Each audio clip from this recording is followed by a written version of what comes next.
শনিবারের ফাঁকা বাজার, বসে আছি দোকানে, কোনো কাস্টমার নেই, রাস্তাঘাটও পুরো দেখো ফাঁকা হয়ে গেছে।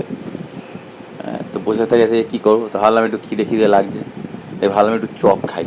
এই যাচ্ছি চপের দোকানে, আমার বাড়ির সামনেই চপের দোকান, আমার দোকানের সামনেই। ওই যে ওইখানে দূরে পোস্টের নিচে ওইখানে ওই দেখো চপের দোকান, আমাদের এখানকার সব থেকে ফেমাস চপের দোকান এটা। সব নিরামিষ চপ বানায়, খুব ভালো, মানে খুব সেল। হ্যাঁ, আমাদের দোকানে সেল থাকুক না থাকুক, চপের দোকানে সেল থাকবেই, চপ শিল্প বলে কথা। দেখো কত রকমের চপ বানাচ্ছে, প্রচুর সেল। আমিও দাঁড়িয়ে রয়েছি লাইনে, অনেক লোক দাঁড়িয়ে রয়েছে। তো আমি আর বেশি কিছু নিলাম না, একটা আলুর চপ, একটা ভেজিটেবিল চপ আর একটা ফুলুরি।